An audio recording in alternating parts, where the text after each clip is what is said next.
What is up, XRP family? Thank you guys for joining the video for today. There's some interesting stuff going on here, guys, as you can see here, where the CEO of Binance says something very interesting that I want to put your attention to, because I have been saying it for many times and I will keep saying it. When the Titanic sinks, little floats near it get dragged down too, but the floats will eventually come back up if they are untethered. Untethered, you say? Listen, guys, what this means is that there is something coming, something big, where USDT is going to fail. And when it fails, there will be problems. A lot of cryptocurrencies will be dragged down with them too. That's what he's talking about. But eventually, they will start coming back up. Now with RLUSD in the picture, this seems just so much more likely and it makes so much more sense. So I really hope, guys, you are ready for what is about to unfold. As we can see here, Upbit and Binance got a lot more, where you can see the top holders of XRP, which is Ripple #1. Second is an unknown wallet. Upbit has 6 billion and Binance has 2.9 billion, where you can see that all of these exchanges have a lot of XRP in their wallets, which is obviously the case because they are trading it, so they have to have enough. But as you can see, exchanges are ready for if XRP blows to the moon. USDT will crash on December 30. In 3 days, Tether will be delisted from EU SEXs. In 2022, FTX and Celsius collapsed. Market went -70%. The end of USDT, the end of crypto. Here is what's happening. So I don't want to FUD and I don't want to make anyone scared. But if USDT collapses on December 30, it's going to be crazy, guys. So whether you like it or not, this is just something that is around the corner. And I do not know if it's going to happen 30 December, but I sure do know that USDT is going to be delisted very soon. So here you can see that for the last 2 weeks, a lot of FUD has appeared around USDT. They say that EU delisting will destroy the whole crypto market. Will we witness another crash similar to FTX, right?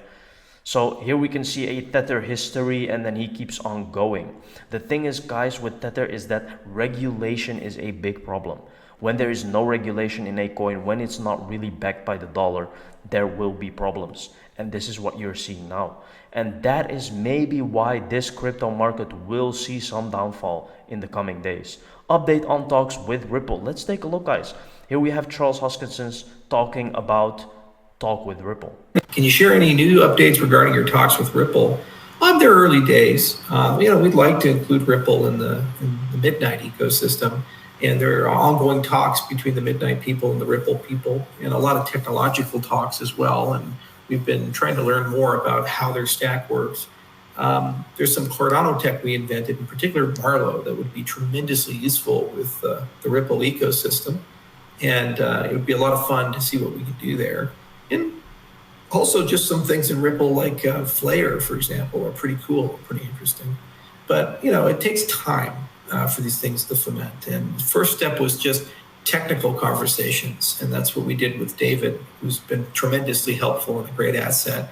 And then at some point, once you've got beyond that, then there's actual integration work and other things to get done. But overall, they've been easy to work with. We met also with the Real USD people.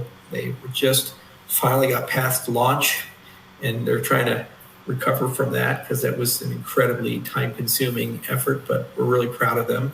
And I do believe they're going to start adding other chains next year. And my recommendation to them was a self-serve model similar to Coinbase's Rosetta. It makes it a lot easier to see who's serious and who's not serious. But it would be fun to bring that into their orbit.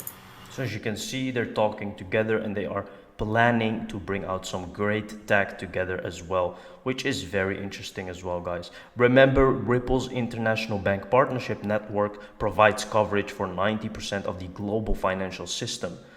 XRP, 90% of the financial system rails. This is the bigger picture. Listen. To adopt XRP. We don't see a major challenge in adoption, to be honest. We've got a lot of deep dialogue running with regulators. The Bank of England ran a proof of concept using Ripple in the spring. And the bank is one of the most conservative, highly regarded institutions worldwide.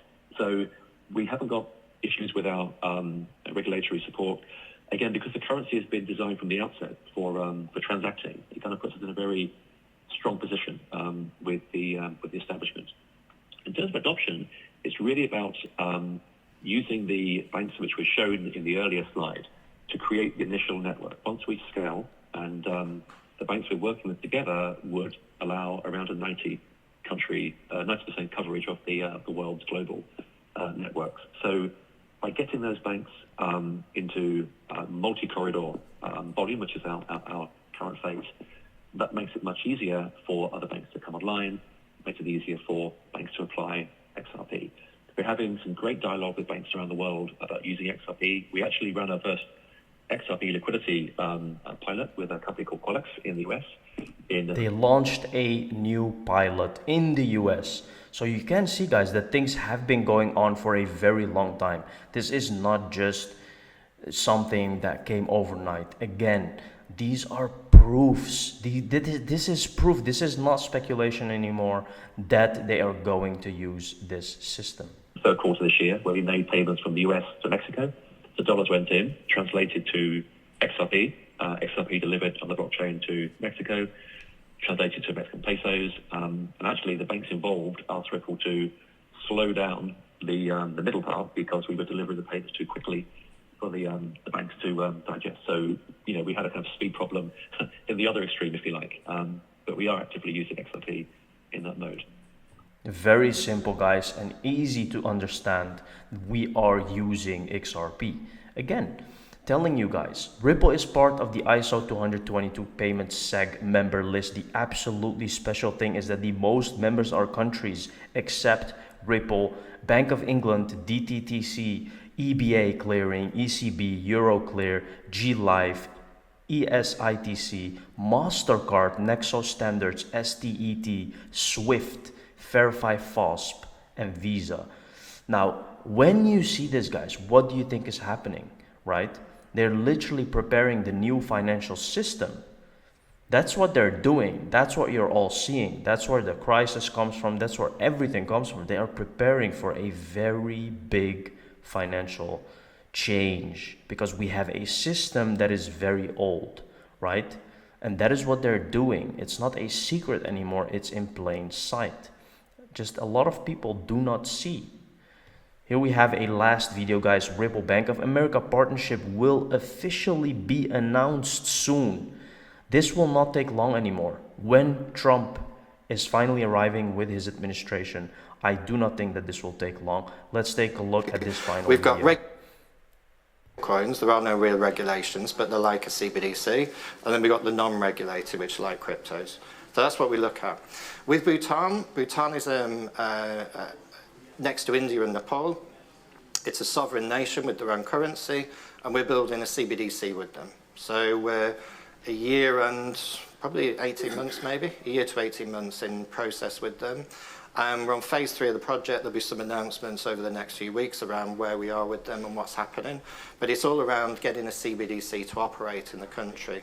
Importantly, one of the reasons why Bhutan chose Ripple is because we use XRP Ledger, which is sustainable and is carbon neutral to carbon positive.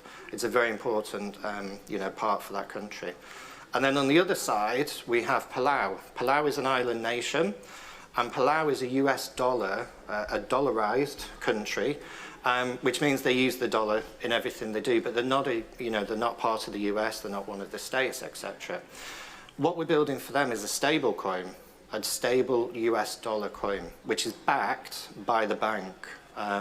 So they don't have a central bank in Palau, that's why they don't have their own currency, etc.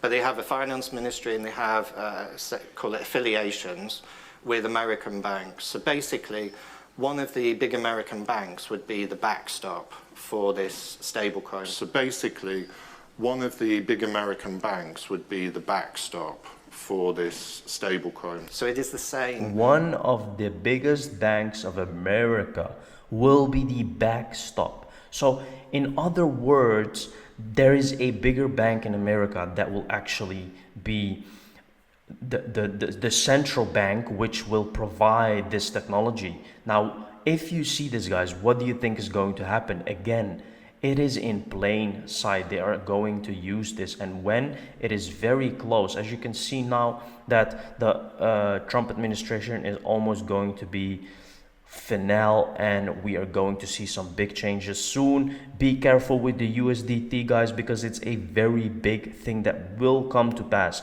It will happen. When? No one knows when, but it will happen. Thank you very much for watching the video. See you in the next one. Cheers.